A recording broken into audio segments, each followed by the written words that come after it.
Hey everyone, welcome back to the podcast.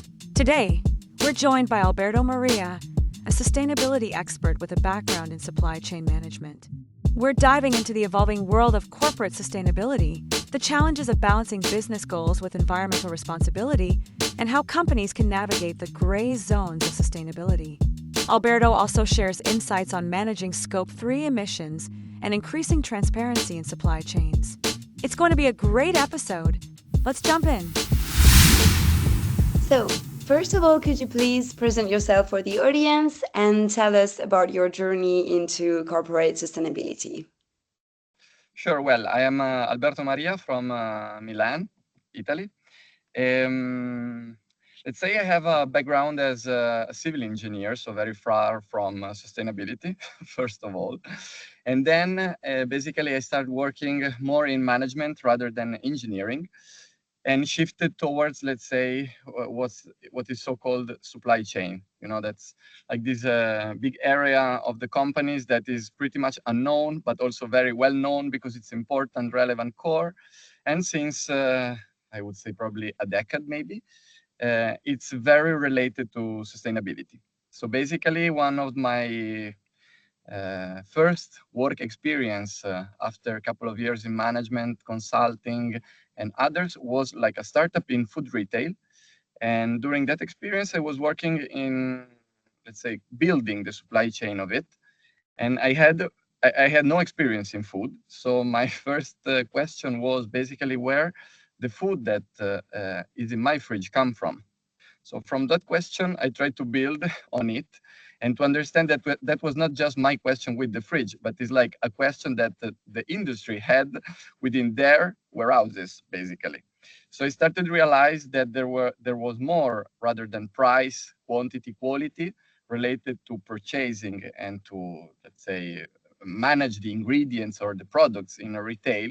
And one of those was the way food is produced. Basically, that is the supply chain that basically is related with sustainability. So is there when we agreed in that company, that was Fork, I was in South America at the moment, to connect supply chain with sustainability, understanding that the core, and then I realized after also the CO2 is very related one with the other.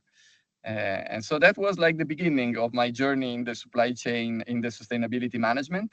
I continued in my following experience, which was in a holding, a group called Miscusi, a restaurant chain here in Milano since about 5 years ago, doing basically the same. One of the values of Miscusi was as well sustainability. Why? Because of the Mediterranean diet, for example, which is one of the assets, actually, the value or asset of this group. Why? Because we basically sell pasta. And pasta is like the one of the best element of the Mediterranean diet, but then you discover that it's also very well related with a good carbon footprint as well. And so we started working on, let's say, deep diving on the carbon footprint of food with a more scientific approach. So basically, we did a couple of projects towards the CO2 emission, measuring scope 1, 2, 3 of the company. I drove the project, I lead the project, as well as we certified B Corp. So that was my huge jump, let's say, into sustainability. And that's something I continue to do now that I'm like more an independent consultant and work for Subix, which is a completely new startup born last year in a new, very different field that is, let's say, e-commerce and technology. Keeping on with both, again, sustainability, where the devices come from, and what's the footprint, and which are the ways to reduce the impact they have. Amazing. Thank you for sharing, and super interesting to hear why you decided to enter the food industry, questioning yourself, where is my food coming from, and then the importance of sustainability in this sector. And linked to that, could you please tell us what are the main challenges and, on the other side, opportunities that you faced working within the food sector? Well, let's start with the challenges. I am a very, let's say, honest and independent thinker. We are in a world with a lot of pressure right now on the sustainability side. Before, like let's say 10 years ago, was not even probably a matter. I remember when I was at school, elementary school, probably the problem was petroleum is going to finish, so we need some alternative. Now is we cannot use petroleum that we have because we must switch to another. So there is a lot of talk around sustainability. I think that one of the issue is pretty much the gray zone. You know, there is a lot of talking, but even though, you know, you have the UN or other important entities that are driving, leading the talk in sustainability, there are still scientists from other areas or independent scientists promoting different theories. So I think that in general, taking one side looks more something related to interest still, business interest, rather than maybe, let's say, earth interest. Okay.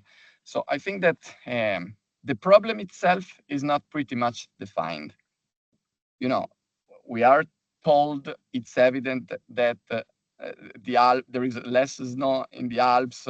You have to do the calculation, the mass calculation with the whole world, but still, I believe, honestly believe that there is not enough clarity. And when I hear too much pressure on the issue, looks like more related with Wall Street rather than with the reality and with the science. And anytime that something appears that looks that seems to be using science for a business goal, I think there is always to keep safe and to think about it, right? So there must be more agreement overall, not just because the EU is saying something while China is not. So we must, a world population, a world scientific population, agree on something which is not just EU, because we are in EU, so we receive a lot of it, regarding which is the target, which is the problem, which is the target, how we fix it first. Second, there is a problem with data. And here is like my engineering approach, saying that as an engineer, I have to clarify and to have clear which are the data, which are the numbers, the instrument, the algorithm that we have to use. And I believe that we are still well behind with having algorithms shared among different industries, um, scientific approaches towards which are the numbers that we have to work on. A lot has been done. I think that the GHG methodology and anything related to scope 1, 2, 3 helps, but then you have the verticalization, you have the databases, the data, if you use one way or the other way, are completely different. So not having reliable data makes it very difficult to then take right decisions. So those are the two challenges that for me are like the most relevant regarding sustainability. So which is the real problem? First, and second, on which data and models we have to rely to work on. On the other side, we definitely have opportunities I've found in my short and small experience, because again, basically I've worked more for, let's say, mid-sized startups rather than huge corporations.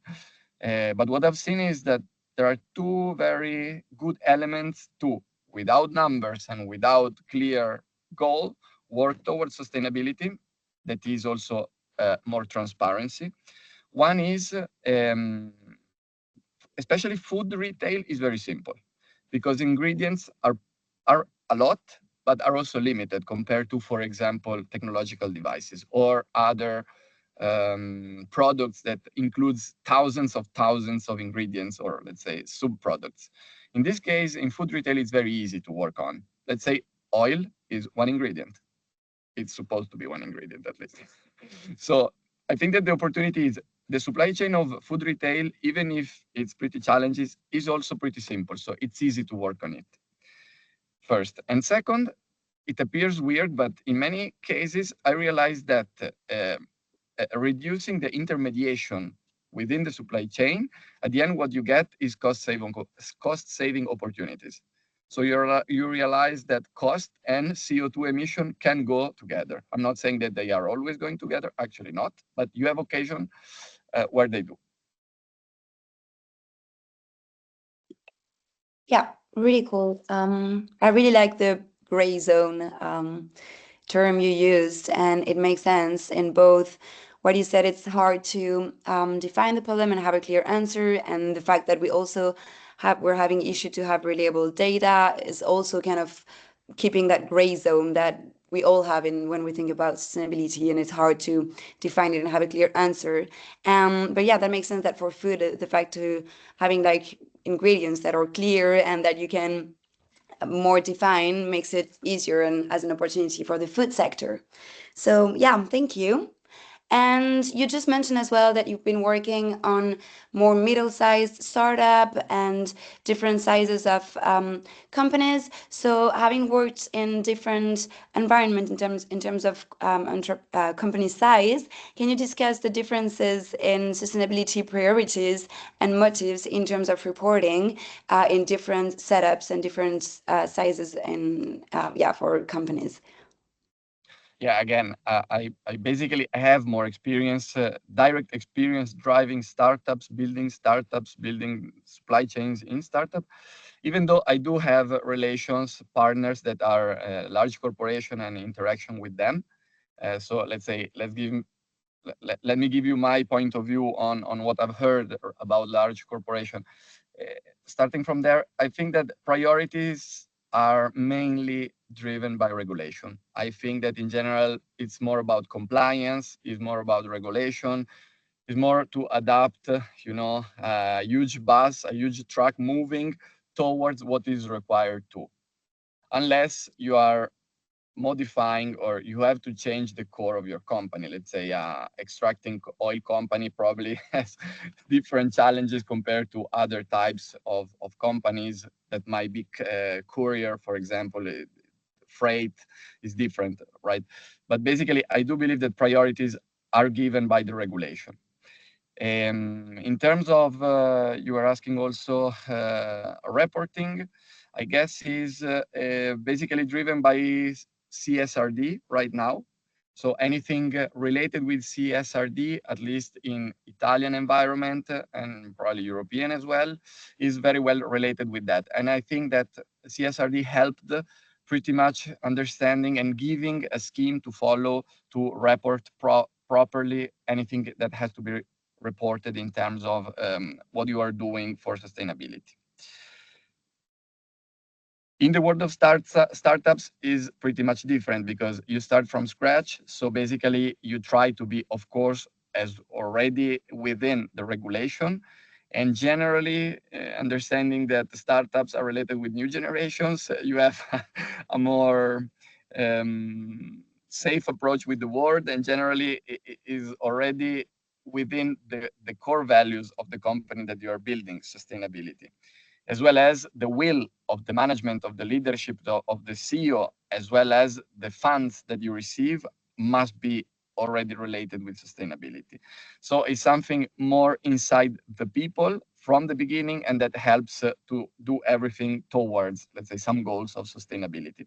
Of course, that in terms of reporting, since you do not have those strong requirements as the CSRD, at least in a first stage, I think that B corporation is a very good tool to, let's say, have a scheme to work towards sustainability and report.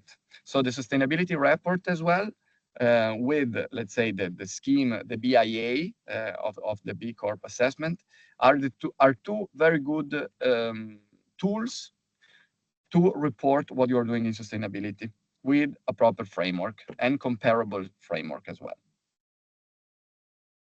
Mm-hmm. Yeah, makes sense. And moving on to transparency, I was wondering, how do you approach this challenge of answering transparency and sustainability throughout complex supply chains, and especially in the food industry? How this journey has been for you? Let me say, I think that the first one is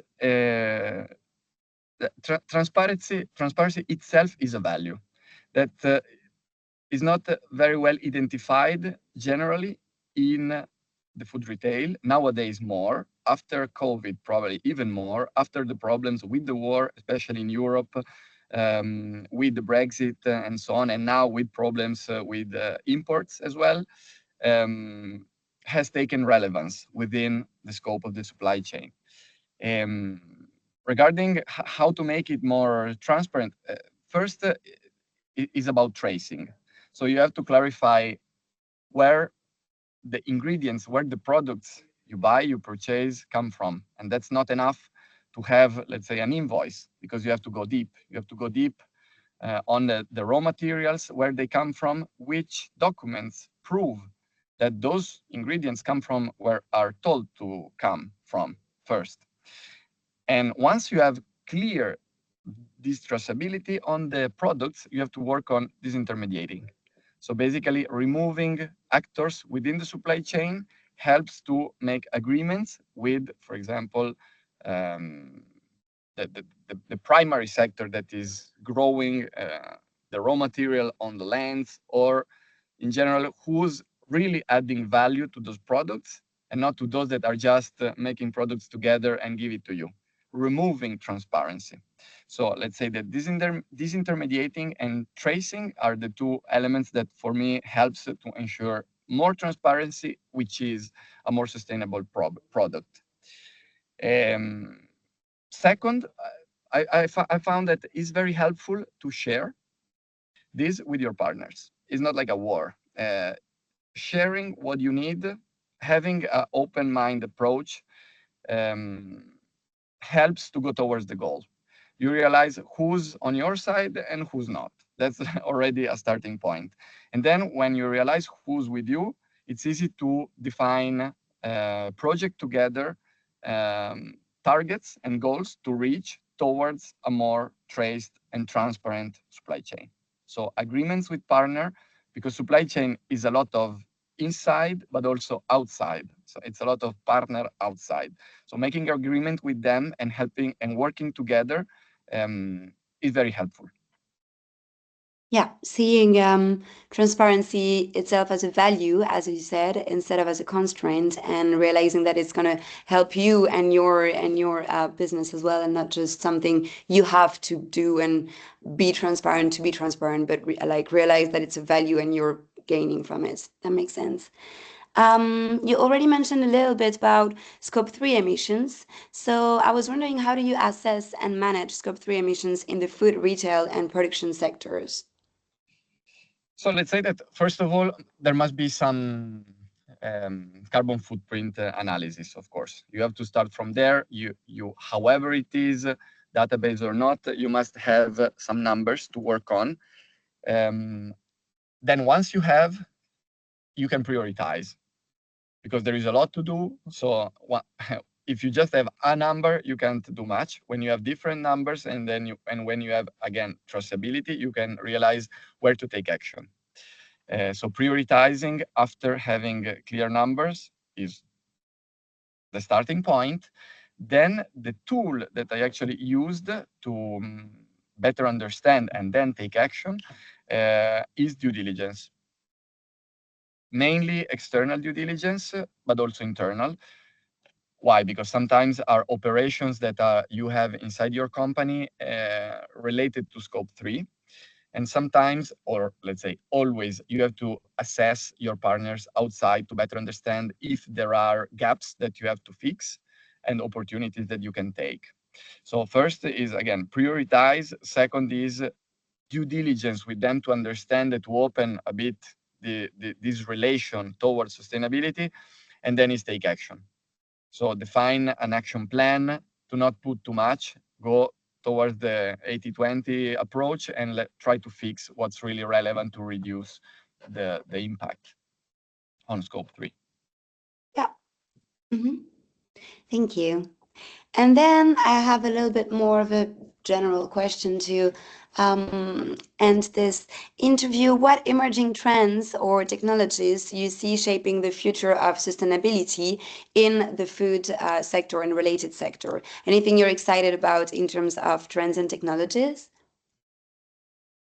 There is a lot going on, from AI implications in any field, technology appearing in any sector of the company, as well as with sustainability. There is even too much, probably. So let me say, what I believe is important, again, is to standardize. Because if any company starts using a different tool, then we are in an ocean of data models, difficult to compare. It would be easier if suppliers, retailers, even clients might use some standard tools. I'm not saying one, can be 3, 4, but with a standard approach, with standards, database, clear, well communicated, so that we don't lose time in changing numbers just to fit in one table rather than the other, uploading one way rather than the other. We lose time, we still use Excel. Probably 80% of the business is still Excel worldwide, which is crazy if we think where the technology is. And the other, I think, is a more strategic one that would be to add sustainability, let's say CO2 emission, as a key driver of the supply chain. So any supply chain manager have a dashboard with KPIs, and we know the classic, no? The on-time delivery, the overall cost, the COGS management, and so on. It would be very useful, at least to have and measure a unit that might be the CO2, for example, emission per unit produced, for example, all sold. That would be already very interesting to have it, to see it, and that would move towards taking action again. Amazing. Thank you so much for sharing all of those insights and your opinions and what you think has been challenges and opportunities, and yeah, sharing your own journey and experience in the food industry and so much more. So thank you so much, Albertomaria, for being here with us today. Sure, Emma. Thank you.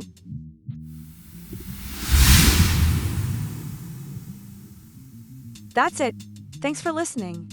We hope you found this episode valuable.